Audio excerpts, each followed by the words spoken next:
I have to say, I haven't heard a new question about The Sopranos in a long time. I'm sorry. When I think about The Sopranos? Yes. Cold. Being out on set in the cold. You know, I still have people asking me, what the hell was that last episode? Would I have done anything differently with the ending of the show?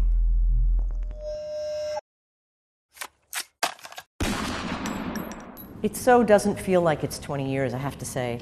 I mean... Somebody said it was the 20th anniversary, and I was just shocked. Sopranos was the beginning of a particular genre, you know? And you can see the influence of The Sopranos, certainly in all the anti-hero shows that came afterward. People seemed hungry to have a lead character that was perhaps as complicated as they are. Tony Soprano was more like me than a doctor, or a cop, or a judge. But the idea that a bad person can also be lovable, and that you can care about his family, you know, how do I feel about this? Every once in a while he'd make Tony do something truly awful, just to remind us that we were rooting for a monster. I mean, before The Sopranos, TV was largely about providing answers. Think about the setup, punchline of a sitcom, or think about cases that get solved before the last commercial break in a cop show. I mean, there's certainly been good and ambitious shows on television before, but what The Sopranos did is it showed that pondering questions that don't have neat answers can be satisfying too.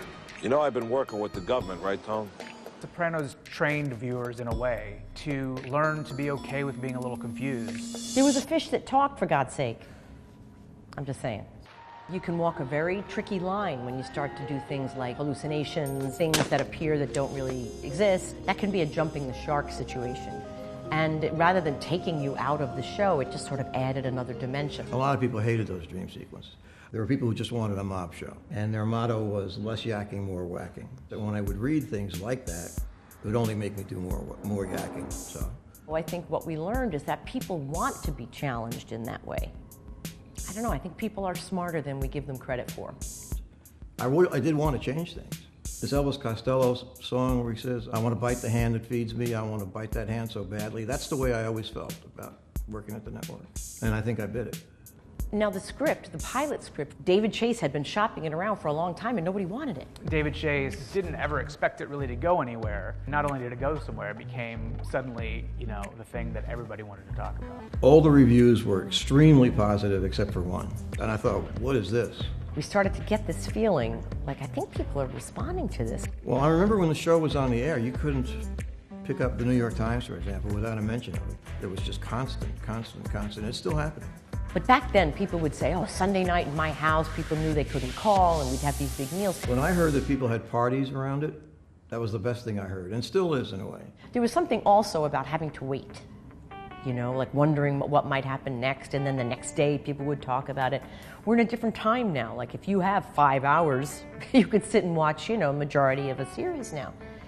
And here it is, a million years after we finished it, and I still can't quite fathom the experience of that of a viewer, or of a fan of the show.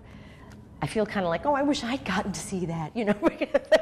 I don't rewatch the episodes unless there's something I need for research or something.